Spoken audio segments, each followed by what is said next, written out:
Welcome to Year in Review, the show where we break down a year to bring you some of the most notable moments in TV and film, month by month. Avatar: The Last Airbender premiered on Nickelodeon, the highest rated shows on television were American Idol and CSI, and Chris Rock hosted a slap-free Oscars. Too soon? It was a big year for trolls. No, not the cute characters with the funny hair, a different kind, because YouTube and Reddit were both launched. We also saw some installments for some pretty epic film franchises, including Star Wars, Harry Potter, Chronicles of Narnia, and movies that Will Ferrell is hilarious in. Plus, the United States produced nearly 10 billion pounds of apples. Thanks, Internet. Okay, it's time for your Year in Review 2005 edition.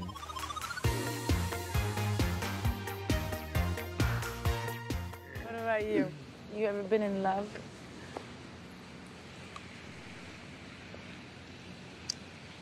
Yep.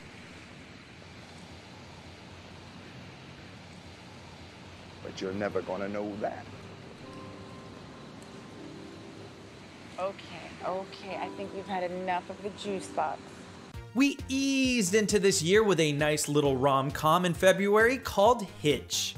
This is where Will Smith stars as a date doctor named Hitch who teaches men how to meet women, Kevin James's Albert in this case, despite not having much luck himself with a love interest played by Eva Mendes. Hitch was a rare dip into romantic comedies for Smith, who, despite the film crushing it at the box office with over $370 million worldwide, hasn't really gone back to the genre.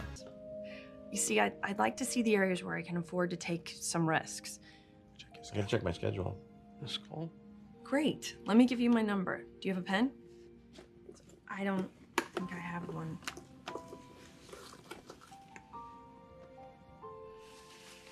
Yes, I do. It helped launch a movie career for Kevin James, who was mostly known at the time for his show The King of Queens.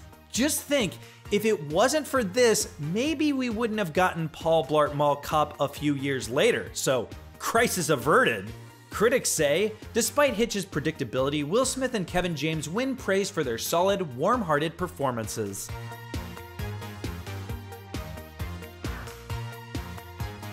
We believe that 99% of the problems in the workplace arise simply out of ignorance. You know what? This is a color-free zone here. Stanley, I don't look at you as another race. See, this is what I'm talking about. We don't have to pretend that we're colorblind. Exactly. That's fighting We're not colorblind. ignorance with more ignorance. tolerance. No, with more ignorance. Right, exactly. In March of 2005, we sent over some barrels of tea and oats to the Brits, and they sent us The Office. At least, I think that's how it went down. Based on the BBC series of the same name, this mockumentary sitcom catapulted the careers of Steve Carell and John Krasinski, among others, and paved the way for a slew of successful single-camera sitcoms, proving that you don't need a laugh track or studio audience to be funny. New engine, suspension, I gotta respray. I got some photos. Damn it! Damn! Okay, hold on. Judge is in session. What is the problem here? You put my stuff in Jell-O again. That's real professional. Thanks. The Office ended up running for 201 episodes over 9 seasons, 8 of them fresh, and picking up plenty of awards along the way, including the Emmy for Outstanding Comedy Series in 2006. And since leaving network TV in 2013, the series has continued to find new audiences thanks to a very successful streaming run on Netflix before heading over to be one of the flagship options on Peacock. Critics say The Office quickly distinguishes itself from its source material within the first few episodes, proving not all Hollywood remakes of overseas hits are destined to end in failure. That's what she said. Maybe there is no physiological reason, and he's just having a conversion reaction. You think it's psychosomatic? It is not in your head, man. I believe you. Mr. Duff, please. What was that? Psych sent him down. He has visions. Is that it? Am I crazy? No. The Office wasn't the only mid-season replacement show to launch in March of 2005 and become a giant hit, because that month also brought us the premiere of Grey's Anatomy. This medical drama is centered around Ellen Pompeo's Dr. Meredith Grey character and has featured or made a bunch of stars along the way. especially considering it's the longest running scripted primetime show currently airing on ABC with 19 seasons and counting. What? Katie's parents have questions. Do you talk to them, or do I ask Burke? No, Burke's off the case. Katie belongs to the new attending now. Dr. Shepard, he's over there. All right. That's nice.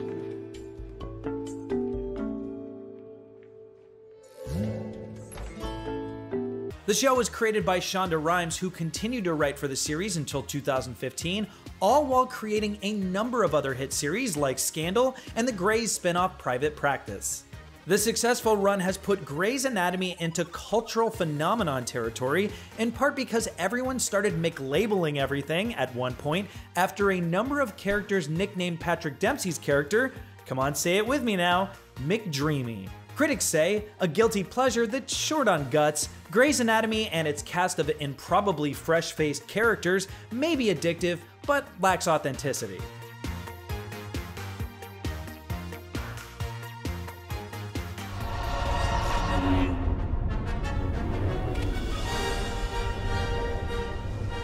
It's over, Anakin!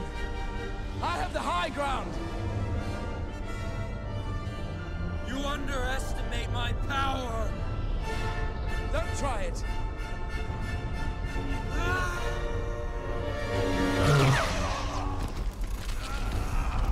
Moving into May of 2005 with the release of Star Wars Episode III: Revenge of the Sith, the fourth and final Star Wars film directed by George Lucas and the final installment in the prequel trilogy. The film is set 3 years after the onset of the Clone Wars, which was established in 2002's Attack of the Clones, and just as I predicted, Anakin Skywalker was well on his way to being manipulated by Palpatine into turning to the dark side. I totally called it.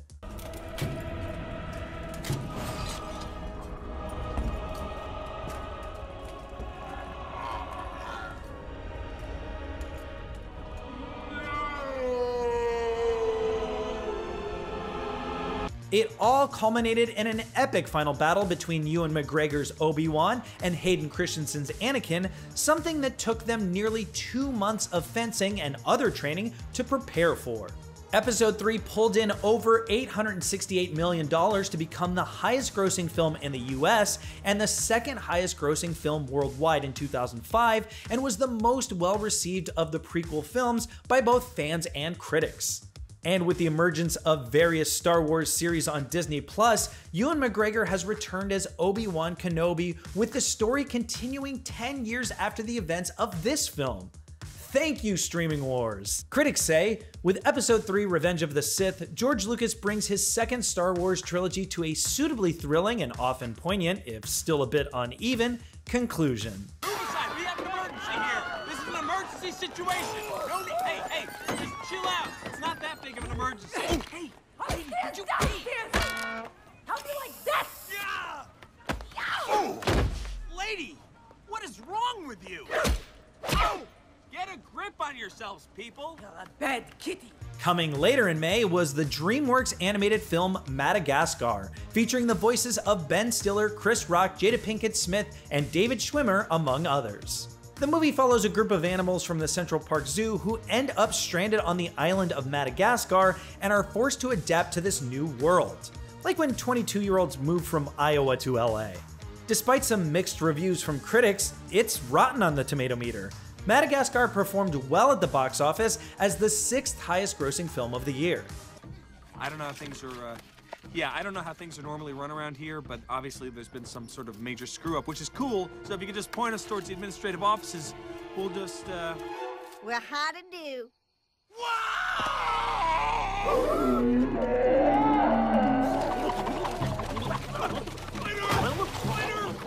That was enough to go full-on franchise with it, with sequels, TV series, video games, short films, theme park rides, and more, all coming in the years since its release. Critics say, though its story is problematic in spots and its humor is hit or miss for the adult crowd, Madagascar boasts impressive visuals and enough spunky charm to keep children entertained.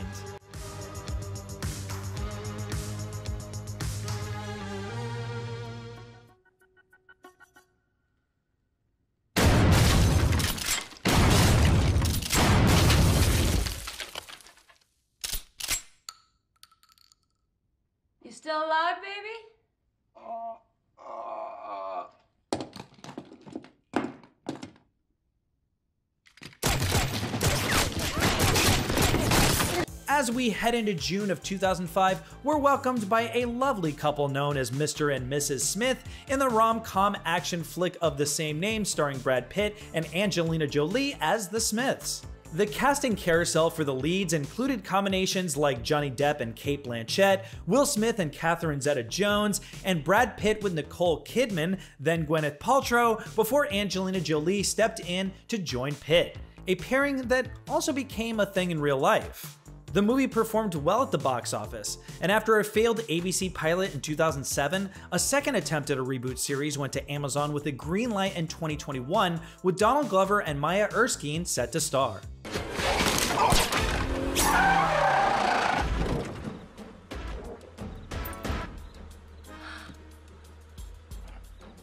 Oh, dear God.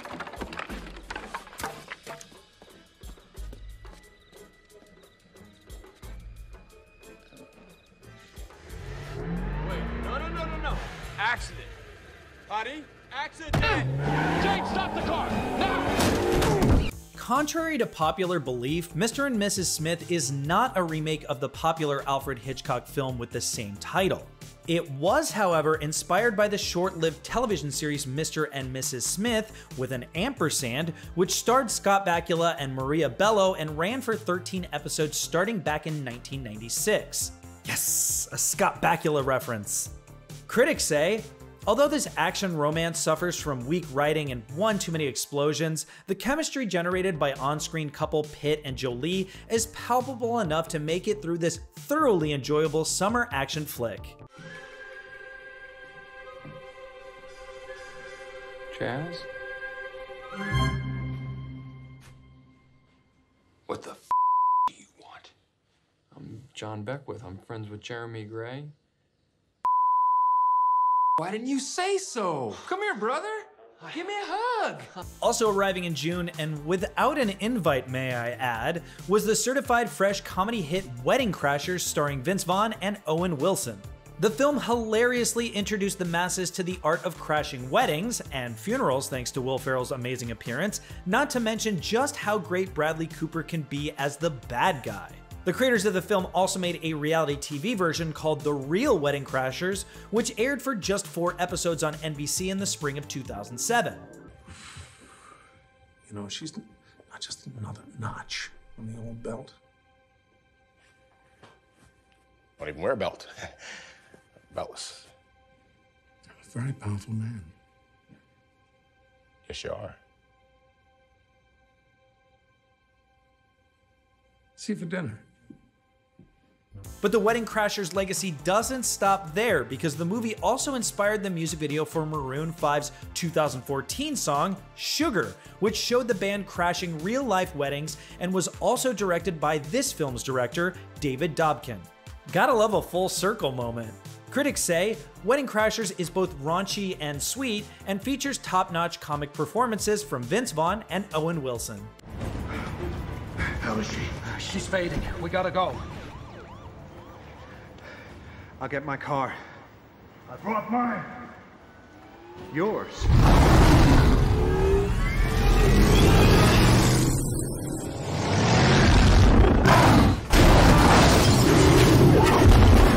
I gotta get me one of those. If you weren't up for crashing weddings on June 15, 2005, perhaps it's because you were beginning something new, as in Christopher Nolan's Batman Begins. This film reboots the Batman series, going from the origin story of Bruce Wayne into his journey to become Batman and ultimately taking on Ra's al Ghul and the Scarecrow. This time, it was Christian Bale's turn to suit up, beating out a list of actors that included Henry Cavill, Billy Crudup, Jake Gyllenhaal, Joshua Jackson, Heath Ledger, and Josh Hartnett, many of whom eventually ended up in different superhero roles in this film series or elsewhere.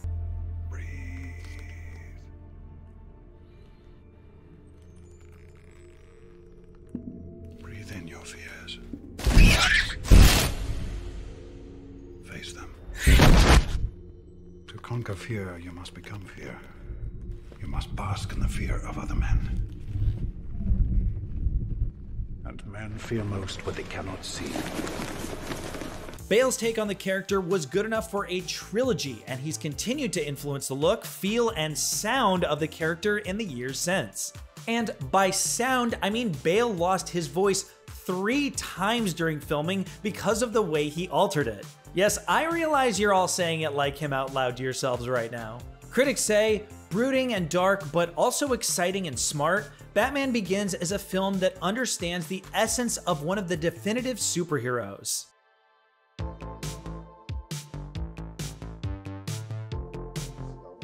Jay?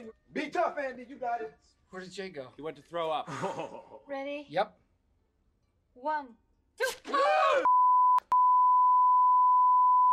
You pulled on 2! You pulled on 2! Why did you pull on 3? Sweetie pie hole! Como se llama? No!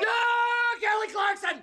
Not long after premiering as the face of the new NBC sitcom The Office in March, Steve Carell stepped into the role of the 40-year-old virgin in August, a romantic comedy directed by Judd Apatow.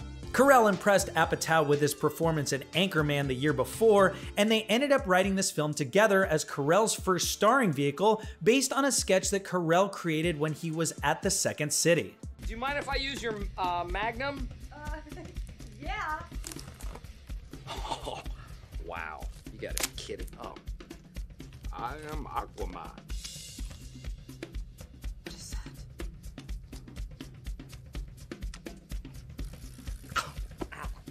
The certified fresh film turned out to be a success across the board, from the box office to the critics to the fans. Plus, it was one of a handful of films around the time which brought Seth Rogen into the public consciousness, and it was part of what I like to call the Paul Ruddiscence. And I'm not saying that Kelly Clarkson is extra famous because of how and why her name is screamed in this film, but I'm not saying it. Critics say Steve Carell's first star turn scores big with tender treatment of its titular underdog, using raunchy but realistically funny comedy to connect with adult audiences.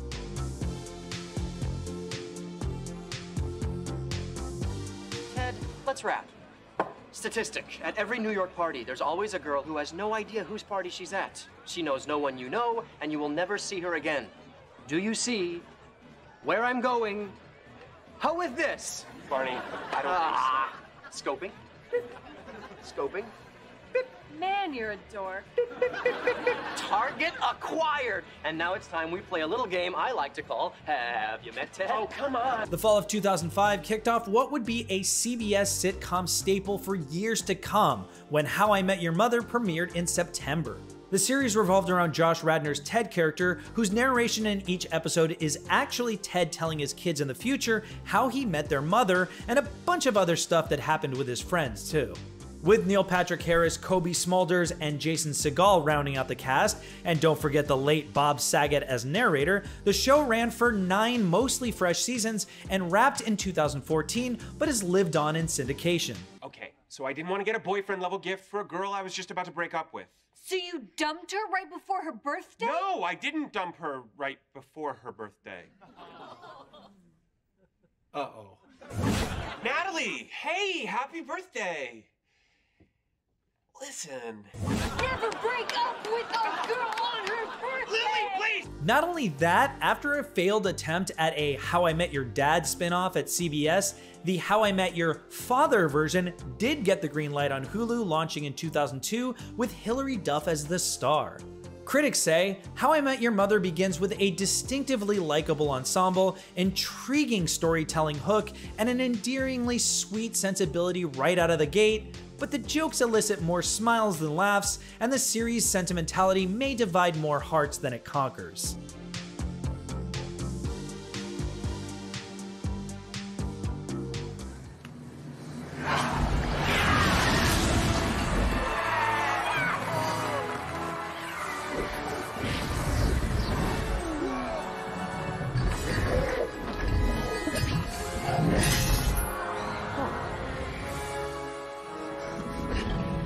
In November 2005, we were treated to not only the 4th film in the Harry Potter franchise, but also the highest grossing film of the year worldwide. I'm talking about Harry Potter and the Goblet of Fire. The main core cast was back for this one, the first in the series to have a PG-13 rating, but, and most importantly, it also marked the first feature film role for one Robert Pattinson, who plays Cedric Diggory. Despite being the highest grossing movie of the year at nearly $900 million, it's actually just the 6th highest grossing film in the Harry Potter franchise. What a failure. I'm kidding.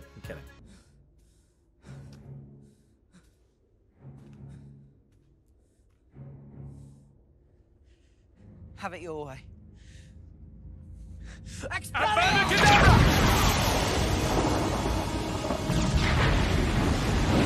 Of course, Daniel Radcliffe would go on to play the title character a bunch more times, but eventually he was cast as Weird Al. And that, my friends, is called perfect career progression.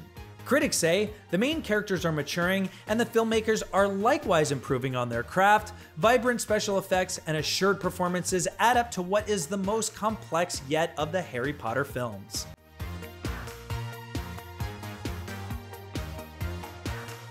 Peter, clean your sword.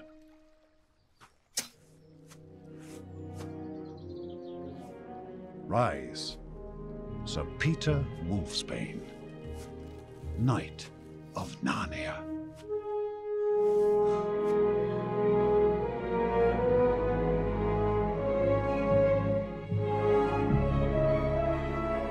In December, we went from Goblets of Fires to Lions and Witches with the release of the Chronicles of Narnia, The Lion, the Witch, and the Wardrobe.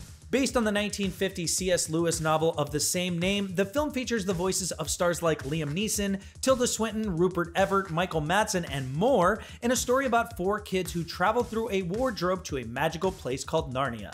Guillermo del Toro was actually offered the job to direct this film, but he was already committed to Pan's Labyrinth. So Andrew Adamson got the gig after directing 2 Shrek films and working in visual effects for 2 Joel Schumacher Batman movies. Yeah, those ones. You have a traitor in your midst, Aslan. His offense was not against you. Have you forgotten the laws upon which Narnia was built? Do not cite the deep magic to me, witch. I was there when it was written. And along with making boatloads of money at the box office, this film was praised for its visual effects, paving the way for a couple more C.S. Lewis book adaptations in the years to come, Prince Caspian and The Voyage of the Dawn Treader, both with similarly stunning visuals. Critics say, with first-rate special effects and compelling storytelling, this adaptation stays faithful to its source material and will please moviegoers of all ages.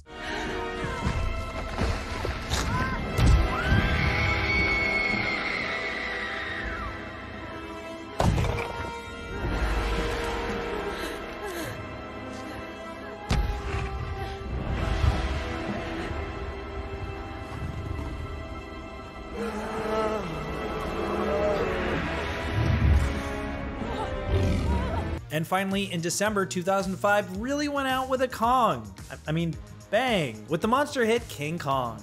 The film was co-written, produced, and directed by Peter Jackson, and marks the 2nd remake of the 1933 film of the same title, and the 8th entry in the King Kong franchise.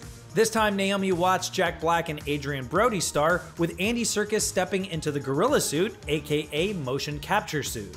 It was a bumpy ride to get to the finish line, as the film's budget rose from an initial $150 million to a then record-breaking $207 million. Luckily, it pulled in over $560 million worldwide and another $100 million in DVD sales. Remember those things?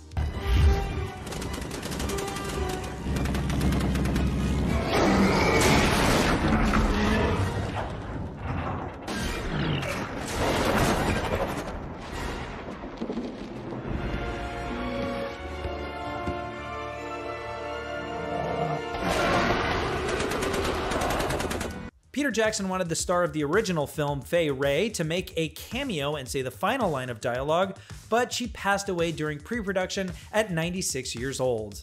However, he did find a way to pay homage to the original, with the billboards that appear in Times Square in the film being the same one seen in the 1933 version. Critics say, featuring state-of-the-art special effects, terrific performances, and a majestic sense of spectacle, Peter Jackson's remake of King Kong is a potent epic that's faithful to the spirit of the 1933 original. Okay, wow, what a year 2005 was. With all this talk about movie franchises, I'm inspired to go start my own. Maybe something with fast cars that's also furious. Hey, don't steal that original idea. You just focus on reliving 2005 for yourself via all these great movies and shows. And I'll see you next time.